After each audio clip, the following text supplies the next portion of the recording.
No, we don't know we're going live. Oh, hello it seems there. like an impromptu, We are live. Conversation. Just like oh, hello! Wow, Just like right now. an impromptu conversation, and then all of a sudden we're live. We don't even know what's going on. Cheers, folks. We just did podcast number 35, right? 2 hours Yeah. worth of the Frank Thomas Number Number podcast. 35, Frank Thomas. So we're not going to get that many lessons I mean, because Frank- it's under 3 hours. Frank Thomas is not on it, but it's No. in honor of Frank Thomas. Well, he did leave some mac and and cheese. his cheese mac, his easy mac ways. The topic of tonight's It's you and your friends. post game is because we're on the eve of the Bears season. Season Yeah. over. The NFL lid lifter. Bears Packers. Yep. And the opening night, we're going to do some of our favorite Bears Packers games of all time, but basically of our lifetimes. But my sex summer, how prepared are you for this? Well, I feel like we should do the same thing. We'll do age. You start. You go next, then I'll go. Okay. All right. Okay, so And then That's you good. guys say your names, and then I'll check with my notes of what I like, okay, what I've written down, yep, games that I have selected, okay. and we'll see if maybe we have the same games. All right, Okay. we'll see if we cross over. And then That we sounds won't. We good. don't need to go over the same game twice, right? No, no. Because I only wrote 3 down. you know? Okay, Works good. Works Yeah, really well. let's just see how that All right. works. So I will start, and I will go to this game is at Lambeau, November 7th, 1999. Ooh, good year. The Bears and the Packers are both pretty bad this season, and it's a close game. The Bears have a chance to kind of force Green Bay to come back and score a touchdown. They don't do that. Instead, I believe they miss a field goal. I think it's like Chris Bonial Oh yes, misses a field goal. I think he was also a Cowboys kicker. At some He point. missed a field goal that would have forced and missed field goals are a hot topic nowadays. He missed a field goal that would have forced them to need a touchdown to get back in the game. But instead, they let the Packers come back down. What ends up happening is the Packers have the opportunity to win the game with a field goal. And Brian Robinson, of all players, Yes. just jumps his ass off and blocks the kick. It's just an It's a ball up there. impossible play. And he had some crazy quote after the game where he was like, Walter Payton lifted me up and helped me block that Because kick. Peyton had died earlier that week. Yeah, Yes. yeah. It was right after Peyton's death. And he credited Walter Payton's ghost as the winner of that game. Yes. It was totally ridiculous. It was an insane game. I just remember we were at an event and like the place went nuts. And it was just an impossible win with just a shit team. It's like if the Sox were down like 3 runs in the bottom of the 9th and hit a walk-off grand slam. That is the equivalent. And if it was someone terrible on the team, like let's say a Yolmer Sanchez hits a walk-off grand slam to win a game. It seems in the bottom of the impossible. 9th. It seems absolutely ridiculous. That's what that was, and it was, and so that's a very memorable game for me. There's no question. Interesting. I did not have that one. My first game is October 21st, 1985. Monday Night Football at home in Chicago. This was the William Perry touchdown game. Yes. His first touchdown they ever First scored. one. It was huge because the Bears were undefeated. It was their arch rival coming in. They whipped their ass at home. 23-7 was the final score. They brought in Fridge mainly as a blocker. Like, he destroyed linebacker George Cumbie on 2 other touchdown runs that when you watch the video, you're like, this should be the concussion video that they show for everyone's like, this is how you may get harmed. 350-pound man will use his skull to crush your fucking skull, and you're like 250 pounds trying to chase down the runner. Absolutely destroyed the guy. It created a folk hero. It was magic. And Perry, like, all throughout the season was this folk hero and just amazing and jumping He was. around and doing all this stuff. That's But why he had the Fridgettes. there's no question. Yes. And but Beautiful women. Beautiful. him big scoring in women. that game. Now he had gotten the ball the week before in San Francisco Right. when they got the revenge game. MF. That's right. Yeah, just to fuck you, Bill Walsh, because of the Guy McIntyre shit from the year before, and the Bears had gotten even there because of the NFC Championship game. But this was really the coming out party. This was the you're going to score on prime time. We're going to really show out. And Mike Ditka was good for that when he had a good team. He was good for really showing out on people. And there was nothing like Fridge scoring and also blocking for other running scores. So awesome game. And it was the first time that everyone was like, oh, shit, the Bears are for real. This is probably the best team in football right now. Well, that was one of mine. So let's go to Chirizi for his second. All right, I will go to my next one. Go to your next one. I think this one is as far as my lifetime. This is one of the great statement games of the Bears Packers. It's not an incredibly good game because the Bears just fucking wiped the field with the Packers. They beat them I think 26-0.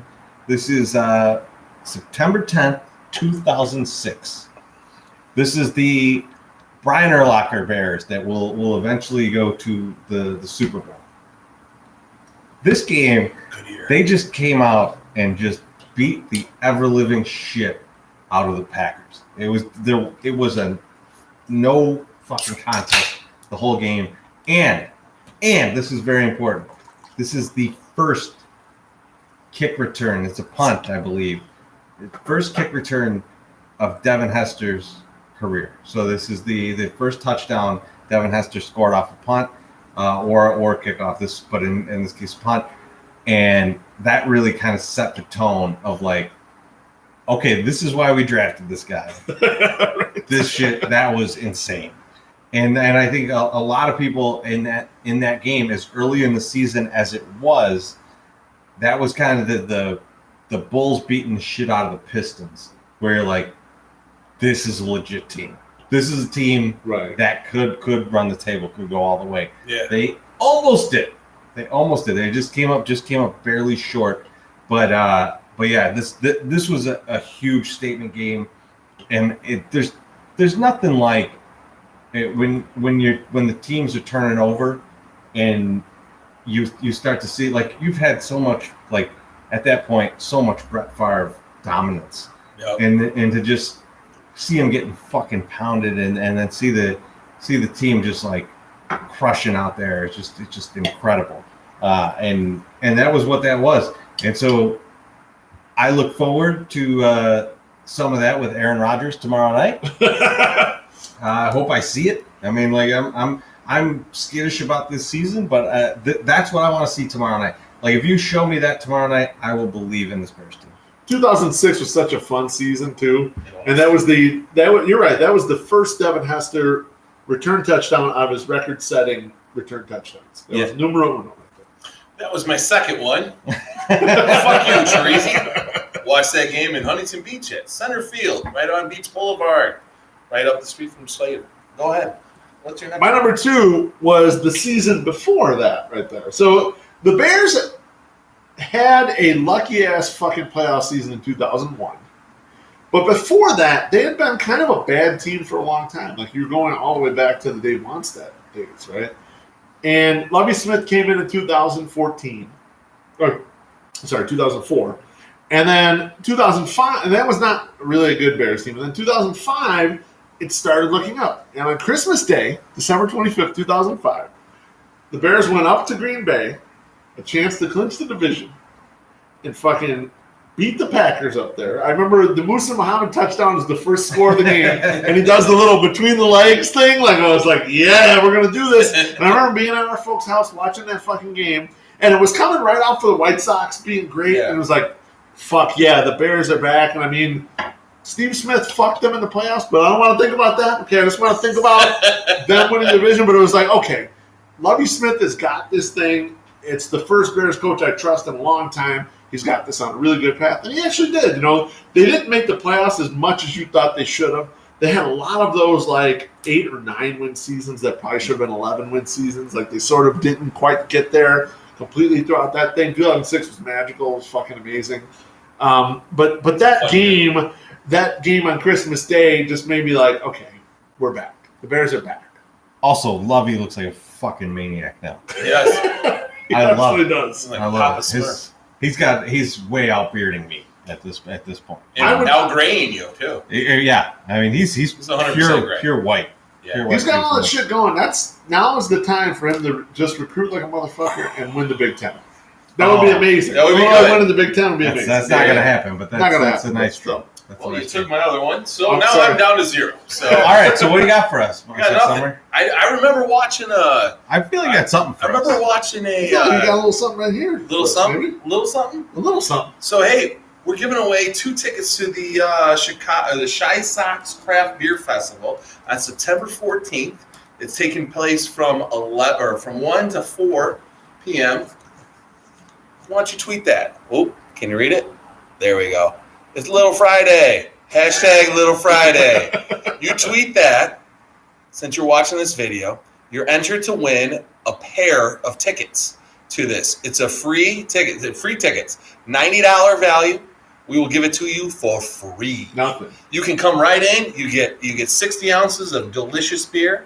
We'll give you a koozie, everything. So just tweet hashtag LILFRIDAY. And that is my favorite Bears-Packers moment. Little Friday. Hashtag Little Friday. If you want to double your entries into that, Okay? if you want to say, "Oh, I want Ooh. to double it up," Ooh. The gamblers. comment on this video with your favorite Bears Packers game, whether it be one of And ours hashtag Yeah. Little Friday. or one that you thought of that we didn't think of. Maybe they kicked Lynn Dickey's dick in at some point, and you fucking really love that. Why don't you put that in there? Yeah. Put that in the comment. Drop a comment. We'll give you an extra entry just for that. Yeah. Absolutely. And of course, as always, make sure to subscribe. Click the notification. Like and subscribe. Get in there. Yeah, really Get get in down there on for that these shit videos. because during the winter there're going to be a lot more of these videos. Yeah. Okay? Oh, we won't be at games, so you won't be able to see us taking pictures of the foul pole or doing other Yeah. dumb shit we do. We're going to be doing some of these videos about random shit, possibly about baseball, probably not. And then we'll also be doing a podcast. So stick to these YouTube videos. And we'll Oh, be yeah. mostly clothed in the YouTube videos. Kind Mostly. of materially close. Yeah. Yeah. I mean, Especially depends when we're on in how- somebody's house. If my heat's up, we might be in tank tops. You know. Yeah. I mean, it's warm in It here. get today. sexy. I love it. It get sexy. Why not? I feel It's good. getting sexual. All right, guys. Well, we're gonna leave on that beautiful hair note. We'll see you guys soon. Little Friday. Comment on there. Post a little Friday. Tweet that on your We'll Twitters. see you. Little Friday? We'll see you at Beer Yes. Fest on the 14th. Little Hashtag Friday. this Friday. weekend. At the Hashtag game. Little Friday. Maybe. Put it right in front of Befo's face.